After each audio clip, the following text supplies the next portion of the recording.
안녕하세요. 아무거나 드로잉입니다. 여러분, 그림 잘 그리고 싶으시죠?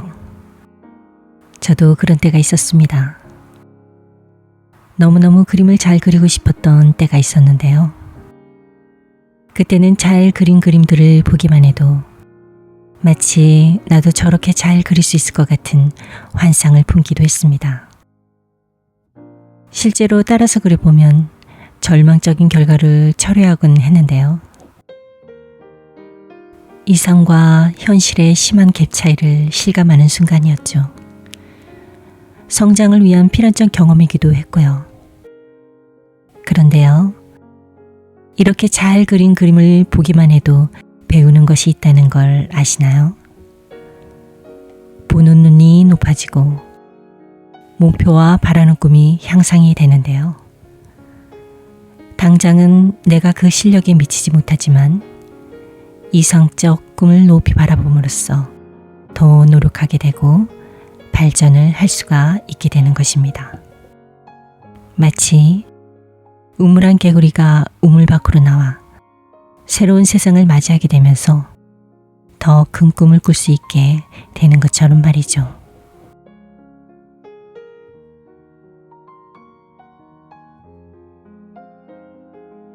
어쩔 때는 훌륭한 타인의 작품들이 문화적 충격으로 다가올 때가 있기도 합니다. 우리가 이러한 그림들을 많이 접하면 접할수록 감정을 담당하는 편도체와 이성을 담당하는 전두엽에 저장이 되면서 필요할 때마다 꺼내서 쓸 수가 있게 됩니다. 보는 것만큼, 아는 것만큼 표현할 수가 있는 것이지요. 그럼 이 방법을 알게 되었다면 무엇부터 해야 할까요? 먼저 잘 그린 그림에 대한 데이터를 머릿속에 많이 구축해 놔야 되겠죠? 많이 보고 느끼고 그리고 많이 알아야 그만큼 표현의 자유가 넓어지게 됩니다. 이 단계를 어느 정도 습득을 했다면 다음으로 꼭 해야 하는 것이 있는데요. 바로 나만의 롤 모델이 될 만한 그림을 찾는 것입니다. 어떤 일에 있어서 발전과 간접적으로 경험담을 얻기 위해 자신들의 멘토를 찾게 되지요. 그림도 마찬가지로 내가 본보기로 삼을 만한 그림을 정하는 것입니다. 정서적으로 또는 감성적으로 내 코드와 어느 정도 주파수가 맞는 그림들이 있는데요. 어느 날 우연히 전시회에 갔다가 이상하게 끌리는 작품을 발견하게 되었다면 그것이 바로 나와 주파수가 맞는 그림인 것입니다. 이렇게 자신과 맞는 잘 그린 끌리는 그림이 있다면 내 그림의 멘토로 정하시길 권해드리겠습니다. 그런데 한 개 이상 여러 개의 그림들이 정해질 수가 있는데요. 이런 경우에는 주의해야 할 점이 있습니다. 나의 롤 모델이 될 만한 그림들이 서로가 비슷한 형태의 그림이어야만 한다는 것인데요. 만약에 전부 다른 스타일의 그림이라면 집중해야 할 목표가 여러 개가 되면서 시간과 정력이 분산되고 많이 소모되어 결국에는 그 어느 것도 내가 바라는 그림으로 다가갈 수가 없게 될 수도 있습니다.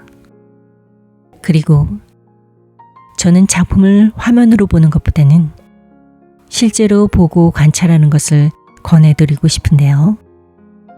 시간이 부족하고 몸이 불편한 상태에 있는 분이라면 주로 인터넷으로 검색을 해서 작품들을 접할 수 있겠지만요.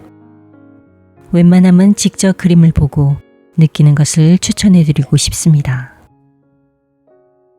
열심히 그림 발품을 팔아서 하루라도 빨리 그림 실력이 성장할 수 있는 나만의 그림 멘토를 만나시길 바라겠습니다.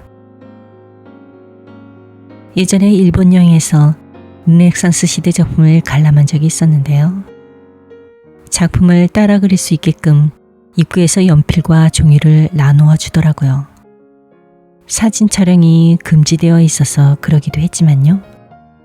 그 당시에는 참 색다른 경험이었던 것 같습니다.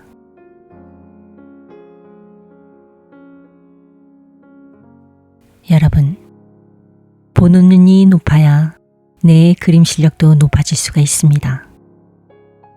서두에도 말씀드렸듯이 보는 것만큼 아는 것만큼 표현할 수가 있다는 것인데요. 쉽게 말해서 그림 보는 눈이 그릇이고 그 그릇에 담겨지는 것이 창작물이라고 생각하시면 됩니다. 그릇의 크기에 맞게 적게 담을 수도 있고 많이 담을 수도 있는데요. 그럼 그림 보는 눈이 높아지려면 어떻게 해야 할까요?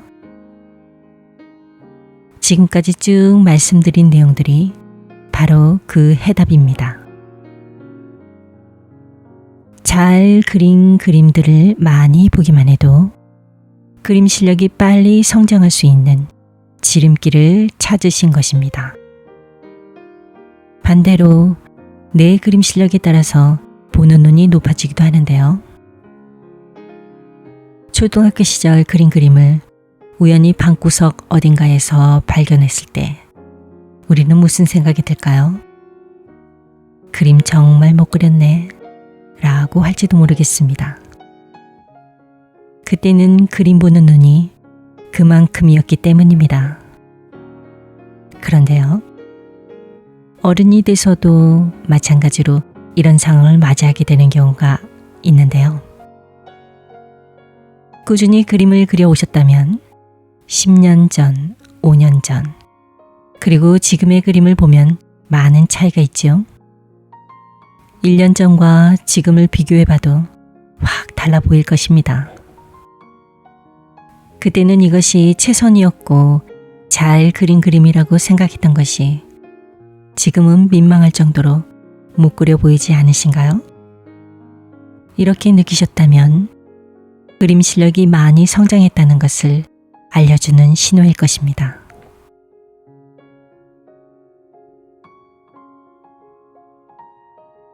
지금부터 말씀드릴 내용은요, 저의 경험담이면서 오늘 주제에 있어서 가장 핵심적인 내용인데요. 그림을 주제로 해서 말씀을 드리고 있지만 꼭 그림에만 국한되어 있는 것이 아니고 우리가 살아가면서 할 수 있는 모든 것에 해당이 되는 소원 성취에 가까워지기 위한 방법에 대한 이야기입니다. 저는 10년 전에 크게는 10년 계획과 작게는 1년 계획을 세웠는데요. 죽기 전에 꼭 이루고 싶은 것이라고 해서 버킷리스트라고 있지요. 이것과 비슷하게 10년 안에 이루고 싶은 10가지에 대해 기록을 해서 목표를 세웠었습니다. 결론만 말씀드리면 이 10가지 중에서 4개는 이루어졌는데요. 구체적 내용은 프라이버시라 말씀드리기 곤란하고요. 우선 이렇게 이루어질 수 있었던 방법에 대해서 이야기를 해보려고 합니다. 먼저 목표를 세울 때 되도록 구체적으로 기술을 해야 하는데요. 예를 들어서 내 집 마련하기 이런 식보다는 적금을 얼마를 부어서 몇 년 안에 몇 평의 내 집 마련하기 이렇게 목표를 세우는 것이 좋습니다. 그리고 너무 터무니없는 목표는 지양해야 하는데요. 30억 복권에 당첨되기, 달나라 여행하기, 좋아하는 연예인과 결혼하기 등 이런 목표는 피하셔야겠죠. 다음은 이루고 싶은 목표를 반드시 기록을 해놔야 하는데요. 머릿속에 생각만 하고 있고 기록을 해놓지 않으면 내가 무슨 목표를 세웠는지 시간이 지나면 기억에서 멀어지기 때문입니다. 더 좋은 방법은요, 이렇게 기록해 놓은 목표를 잘 보이는 곳에 붙여놓는 것입니다.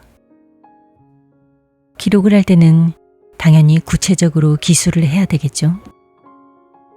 그리고 하나의 목표를 세우는 것보다 여러 개의 목표를 세우는 것이 좋습니다. 너무 많은 목표를 세우는 것도 문제이지만요. 3개에서 많게는 10개까지가 적당한 것 같은데요. 그 여러 개 중 30%만 이루어져도 자신과의 약속에서 뭔가를 이루었다는 만족감을 느낄 수 있지 않을까요? 이렇게 여러 개 목표를 세운다는 것이 이루지 못한 나머지 부분에 대한 심리적 부담감을 덜 느끼게 해주는 방법이기도 하고요. 그럼 오늘의 이야기는 여기까지만 하겠습니다. 다음에 또 찾아올 것을 약속드리며 들어가 볼게요. 시청해 주셔서 감사합니다. 안녕.